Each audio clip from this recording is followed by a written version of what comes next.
I'm just waiting for Nick. Sorry, I didn't realize. I thought it was automatically going to start my go. video. There you go. Yeah, I wasn't sure if it was fine. automatic or I had to do it, but we're good. Yeah, no, all good, all good. Anyway, welcome to the Happy Valley LaunchBox Top 5 and 25 Virtual Speaker Series. I'm Lee Erickson. I will be your host today.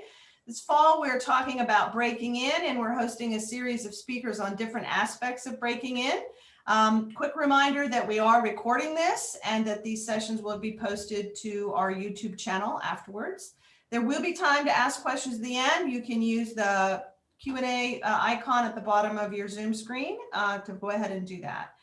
Today, our topic is breaking in a new business model, recommendations for turning business on its head by turning it over to our employees. Our guest today is Nick Bear. Nick is the CEO and founder of Saxbys, a social impact and coffee company that's headquartered in Philly. There's currently 25 Saxbys stores located in the Eastern US and employing around 900 individuals. So that's pretty cool. So today, Nick's going to share some of his recommendations on starting a mission-driven business that also strives for financial success, what's often called doing well by doing good. So welcome, Nick. Thanks, Lee. It's great to be here.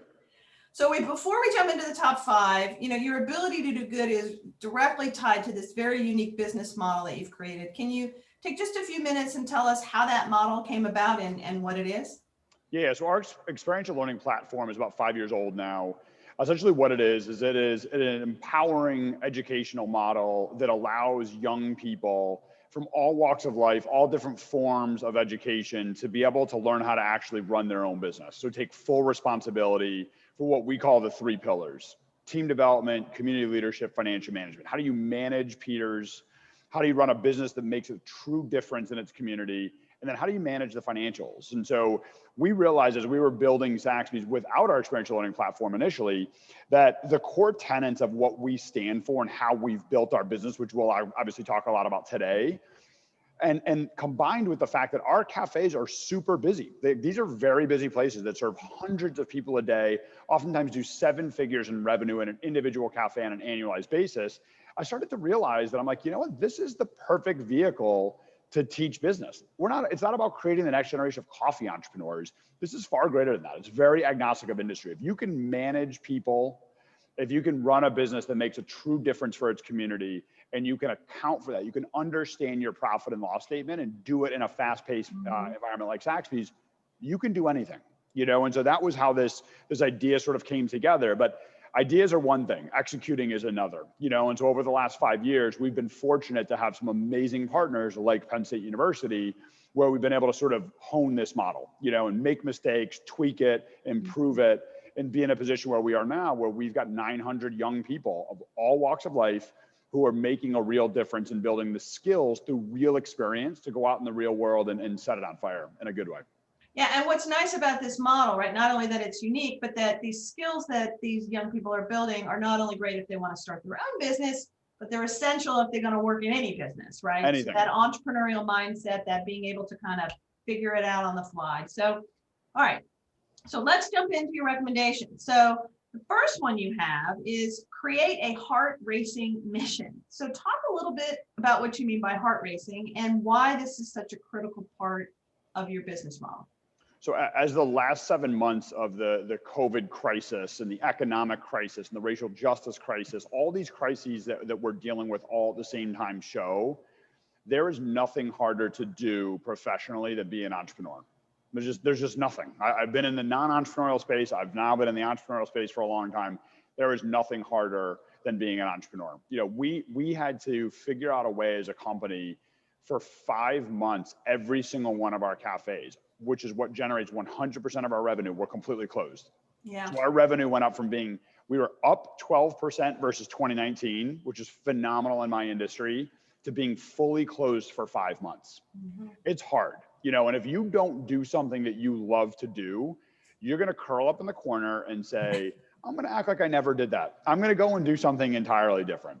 On the flip side, if you have a mission, if there's a purpose, if there's a why for why your business exists, why you do what you do, and all of your people, whether it's just you or whether it's 900 people like we have at Saxbys, if that mission makes your heart race, You don't blink at the fact that your cafes have been shut down for 5 months. You constantly figure out ways to innovate, to improve, to make it through it. Like what we like to say at Saxbys, survive to thrive again. And so we have a mission that makes our heart race. I can't wait to get up every single morning because our mission, as you can see behind me, to make life better, to be able to change and impact young people's lives is not a job. It's a calling. It's a once in a lifetime career opportunity. And so entrepreneurship is even hard in the good days. Entrepreneurship was hard when we were up 12%. It's really hard when you're dealing with competition or you're dealing with a COVID shutdown like we are right now. And so if you're not doing something that makes your heart race, figure out a new thing to do. You know, and you'll know it when your heart races. And I would echo that, because we see a lot of young people and older people, right? And if you really care about it, right, if it's a passion to you, it keeps you going. And instead of going, oh, yikes, you're like, how do I fix that? So it's a very forward motion when you hit those hard points. Yep. All right, well, so let's move on to number 2. All right, number 2, you had build values that guide behavior. So can you give us some examples of values that you've embedded into your company and how they are guiding the behavior of all? Yeah, I mean, I think, so a mission is great. Like, good companies have a mission. Great companies have values that are unique and that are actionable, that drive behavior. And the great companies, actually, everyone in the company not only knows them, they were hired because of them. They chose to interview for that company. That company chose to hire them, and they think of those values every single day when they go to work.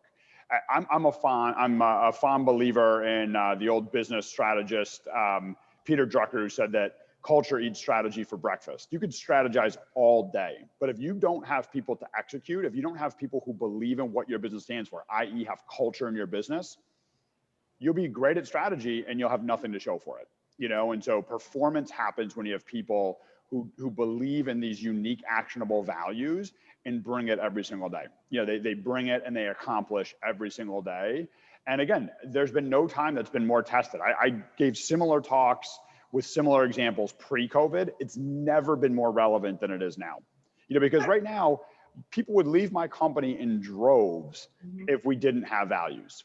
I'd be making, you know, off the cuff, rash, emotional decisions nonstop if we didn't have values. But for me, I've been hunkered down in this office, our headquarters in Center City, Philadelphia, for 7 months, surrounded by whiteboards with that in my backdrop. So when I think about what are the decisions that we're going to make, near term, you know, long term, middle term, the values are right there. That is uniquely Saxbys. It got us to this point. It's going to get us through this point. It's going to allow us to thrive. And so actionable, unique values are what would allow you to galvanize an organization and take advantage of the up times and get through the down times. Can you share a couple of those values with us, just to give us some examples? Yeah, you know, I mean, there's again, I believe in unique. Like I'm not a fan of organizations having a value that says we believe in integrity. Great. Like I'm glad. Like you should. Right? Like you should. You know, like I think it truly has to be unique because it allows people to sort of bring it to life. So, for example, like we have 6. All of them are my favorite. You know, you can't have a favorite child, but serve yourself by serving others.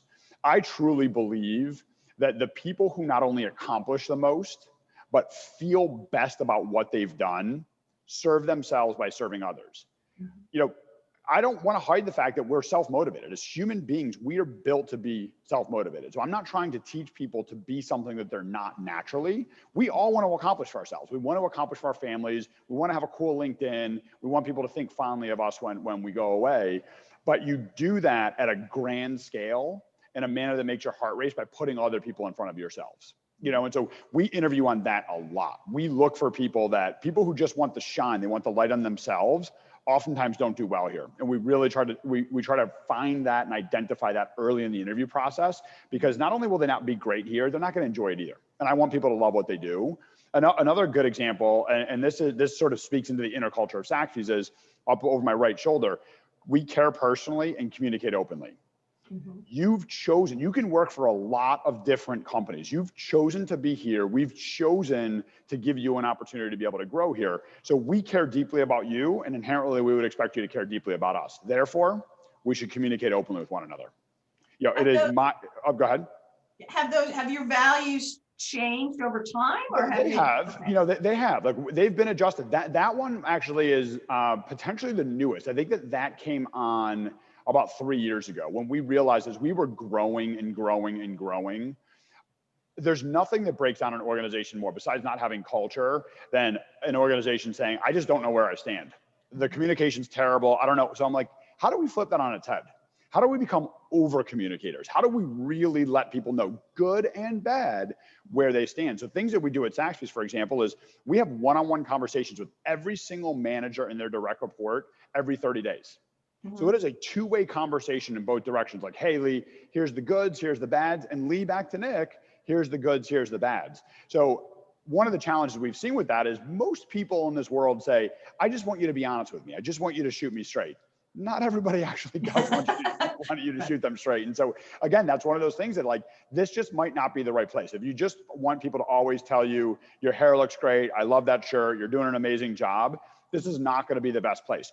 We never disrespect people ever. And that's where the care personally comes in. We care deeply about you and we respect the fact that you choose to work for this company. So much so that I'd be doing you a disservice if I didn't let you know that showing up 5 minutes late every day isn't going to allow you to be successful here. So that takes us directly to your third one, which is measure and reward impact. So you have these values, they have these actions. So can you talk a little bit about the things that you're measuring at Saxbys and how you reward impact? Yep. So my dream to be an entrepreneur was always to make a difference in this world. You know, I didn't become an entrepreneur because I wanted the most expensive watches or cars or blah, blah, blah, blah. Like I think that's a terrible reason to want to become an entrepreneur. And I think, like, you might actually taste some success early. You might get a little lucky. You might be smart enough. You taste some success. You're not going to win a marathon with that. You know, I wanted to run a marathon, one that I would run, and then other people would run and probably run better behind me when I moved into retirement. And so I was always very motivated by a business that could do well by doing good.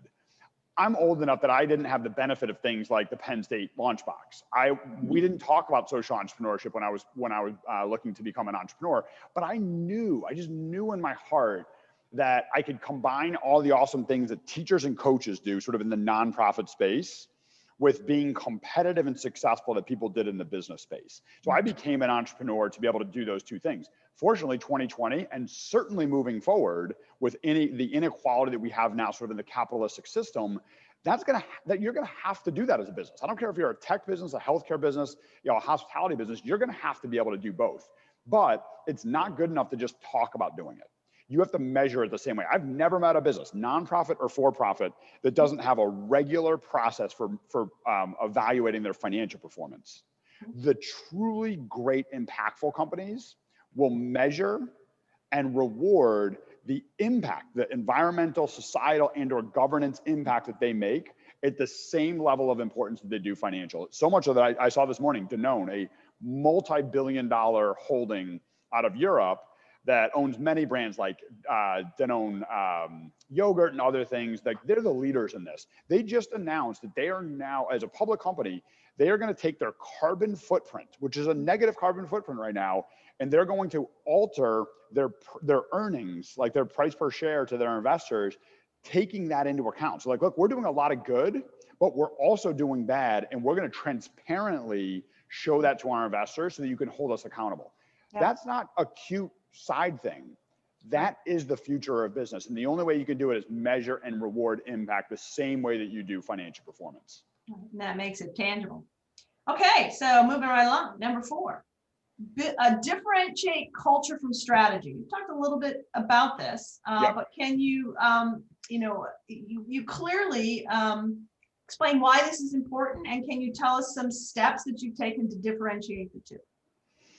Yeah, so I mean, I think for me, this is important because I understand most of the audience that we're speaking to. I've been fortunate to be sort of at the early side of, I've been an entrepreneur in residence at Cornell, I've been guest lecturing at Penn State and Drexel and Temple for a long time, and it warms my heart to see how the pendulum has swung from when I was in school where no one taught entrepreneurship to where it is now where everybody teaches entrepreneurship.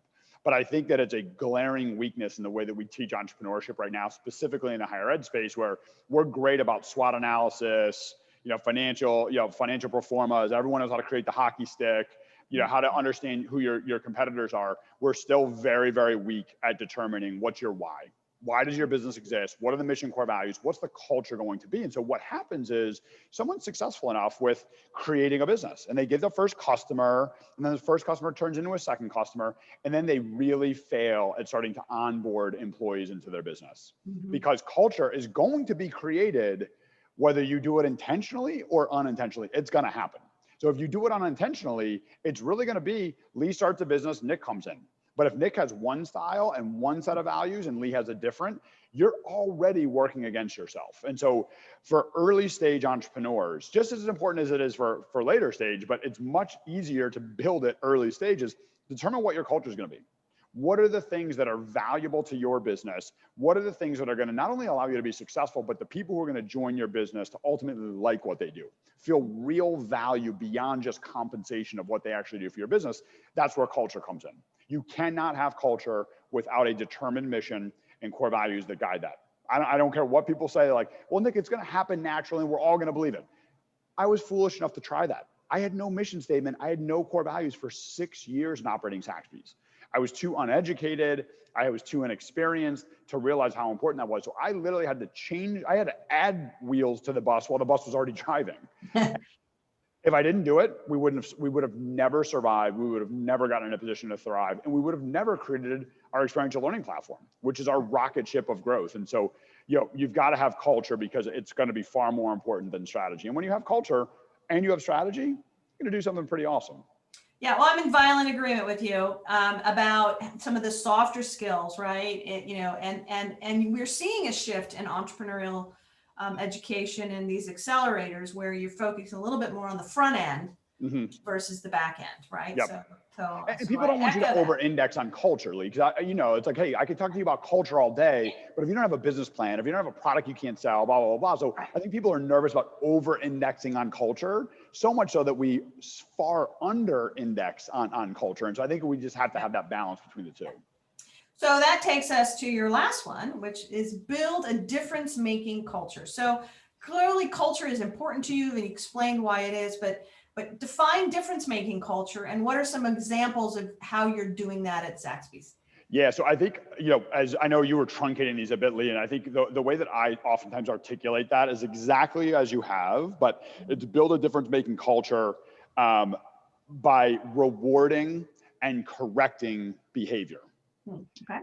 And for a long time at Saxbys, we create our mission statement, we create our core values, we have this revolution in talent, we're all galvanized by what we're doing. And then I realized we were really good at rewarding culture and we were really bad at correcting bad culture. Like literally we didn't do it, And so that's when you had asked the good question earlier, like, did we change any core values? One of the core values we had to change was care personally, communicate openly. We had to figure out a way to not just be this kumbaya, let's hold hands and hope that we're going to be good organization, and actually toughen the organization up a little bit. Have this culture that can make life better. Have this culture that can allow people to love what they do and gain the skills necessary to go out in the world and be really successful. But it's complicated when you have a lot of people in your business, when you have young people, when you have geography challenges. And so we knew we had to sort of start to really correct behavior as well. And so what's been beautiful for us is we literally hire everybody based on that. We tell people, like, when they come here to interview, for example, I'm facing a huge training coffee bar. They actually, interviewees sit with their back to that and their face to this. I'm like, the cheat sheet's right here.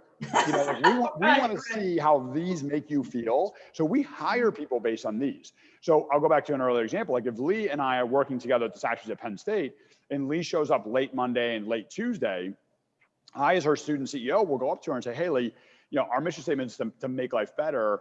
How is it making my life better that instead of there's 3 of us opening the cafe with a lot of responsibilities in the morning, now there's only 2 of us because you're showing up late? What ultimately happens is Lee says, you know what, Nick, like I'm letting you guys down. I'm not making your life better. I realize my life is too challenging right now for me to be a great team member. So, I'm going to take a pause. Do you mind if I maybe try to re-interview next semester? People oftentimes will let themselves go from an organization because they knew what they signed up for, And so a difference-making culture is not just patting people on the back and telling them how awesome they are, which you absolutely should do. It is also correcting that behavior. And that's a hard thing to do as leaders. And it's a hard thing for us to teach 21-year-old student CEOs to do, but you're going to have to do it when you start growing into your career, whether you start your business or you go into somebody else's. Yeah, well, and we all know that if anybody that tells you they know exactly what to do the day they start their business is not telling you. Oh no, I mean, of course. It's serious. All right, so now we have time for some questions.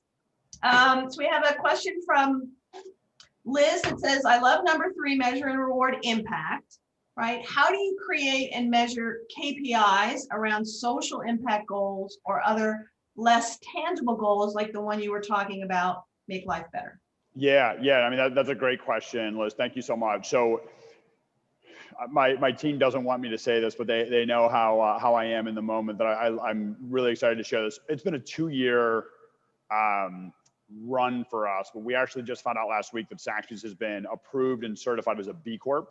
Yay, excellent. So we are, I mean, that was a very important thing for us because there are too many people, and it's only going to grow. I have CNBC here on in the background. Every single CEO that gets on there now, whether they're Wells Fargo, which is not a very impactful company, or Tom Shoes, which is a very impactful company, everyone's talking about the impact that they're making. And so I realized that in order for Saxbys to truly make impact and to get better at the impact that we're making, like literally raise the bar, we needed to have that objectively measured. And so that's why the B Corp process made a lot of sense for us, is that I can get on a call and say all day that we're impactful. It's another thing when the leading impact third-party organization comes in and audits every single thing that you do, and your transparent performance as an organization holistically is available to the public. Like, that's what happens when you become a B Corp. And so, we are in the process right now of doing similar to like number 3. How do we take the things, like, of course we look at revenue, of course we look at traffic in our cafes, of course we look at profit and turnover and a lot of those things objectively. Now we're trying to take the things that were so critical to our B Corp certification and build that into our monthly, quarterly reporting, not just to the leaders in Saxbys, but obviously also to our investors. Like, I have to present to my investors every single quarter. And so we've just started in this process, starting to sort of not necessarily measure, but more importantly, report out our impact. So now we're going to try to figure those things out. And I'll say, through an example, we've never thought about carbon footprint ever, like literally ever. It's not been one thing that we ever thought in the history of Saxbys. I've realized now over the last 3 or 4 months, that's incredibly foolish and short-sighted of us to not do it. We're in the consumables business. We're moving coffee from around the world, from Kenya to El Salvador to Costa Rica, here to Philadelphia, where we roast everything and then move it out to all of our cafes. We have a negative carbon footprint. We've got to be able to do something about that. So my shorter answer to that is, we're now starting to understand what we have to measure and then be able to implement that throughout the organization. And I think the COVID shutdown has been a positive for us. It's allowed us the time to realize how important and valuable this is, to start to plan accordingly. And we're fortunate to have the wind of the B Corp movement at our back and sort of help us identify what those things are and how to be able to report those out. But I don't know that you can necessarily measure make life better. I think it comes through diversity, equality, certainly inclusion, turnover, what diversity looks like throughout your organization, money that you're donating, what's your carbon footprint, all the workforce development work. Employee satisfaction too. Yeah, exactly. And that all adds into make life better. Make life better is sort of the umbrella that sort of we operate under. And there's a lot of different sort of stems to that umbrella. Well, and I think it goes to the whole theory of turning business on your head, right? Key performance indicators are often, quantifiable things, because that's been the history of business. But what I hear you saying, and what I'm seeing in evolution businesses, it's the qualitative and the quantitative together that help success. Yep. So we have another question from Ramina. Why did you choose the food service industry? Great question, Ramina. And obviously that's a tough decision right now, obviously with COVID. But again, this makes my heart race. Like, I don't regret going into the food service business one iota. And I'll try to tell this succinctly, but I'm a first generation college student. So my parents didn't get a chance to get an education, got pregnant with me in their teens, and just started taking whatever job they could get to put food on the table. And they really impressed upon me, get an education and do something that you love to do. And I've taken that advice to heart. And when I knew I wanted to be an entrepreneur, I knew I needed to play to things that were my strength. I'm a people person.